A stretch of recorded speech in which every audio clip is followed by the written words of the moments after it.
Hi friends, welcome back again. Friends, ఈరోజు వీడియోలో మీకు నేను బీటా బ్రీడింగ్ ప్రాజెక్ట్ అయితే స్టార్ట్ చేస్తున్నాను. బీటా బ్రీడింగ్ కన్నా ముందు నేనైతే ట్యాంక్ ఎలా సెటప్ చేసుకున్నాను ఈ వీడియోలో చెప్తాను. అండ్ నేనైతే ఎంత ట్యాంక్ తీసుకున్నాను, నేను వాటర్ ఎలా యాడ్ చేశాను, అల్మైన్ లీఫ్ అవన్నీ ఈ వీడియోలో అయితే ఉంటాయి. నెక్స్ట్ వీడియోలో నా మేల్ ఫీమేల్ బీటాని అయితే చూపిస్తాను. అండ్ ఇంకా వాటి ఫీడింగ్ ఏమేమి ఇస్తున్నాను 1 month ముందు అదైతే చూపిస్తాను. ఇప్పుడైతే ఇవ్వండి, ఇదైతే ట్యాంక్. ఇవ్వండి, ఇది వచ్చేసి ఇవ్వండి చిన్న ట్యాంక్ ఉంది నా దగ్గర.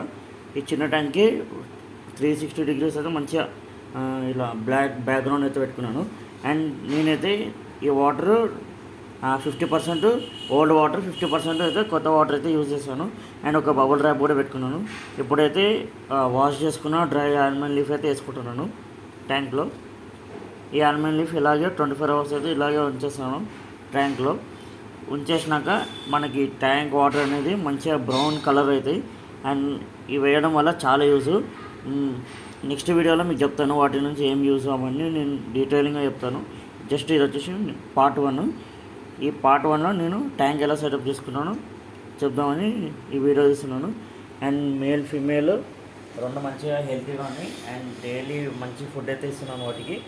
నెక్స్ట్ వీడియోలో కంపల్సరీ చెప్తాను ఏం ఫుడ్ ఇస్తున్నాను. అండ్ మెయిల్ని కూడా నెక్స్ట్ వీడియోలో అయితే యాడ్ చేస్తాను. అండ్ 2 to 3 days తర్వాత మనం ఫీమేల్ అయితే యాడ్ చేసుకుంటాం. So thanks for watching. And అందరూ సబ్స్క్రైబ్ చేయండి అండ్ ఛానల్ని లైక్ చేయండి.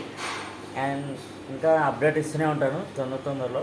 అండ్ ఇంకా నేను మైక్రోహోమ్ కల్చర్ అవన్నీ ఆర్డర్ చేస్తాను, తొందరలో వస్తాయి. మ్యాక్స్ 2 weeks అయితే పడుతుంది. వచ్చినప్పుడు మీకైతే తప్పకుండా వచ్చాను. Thanks for watching.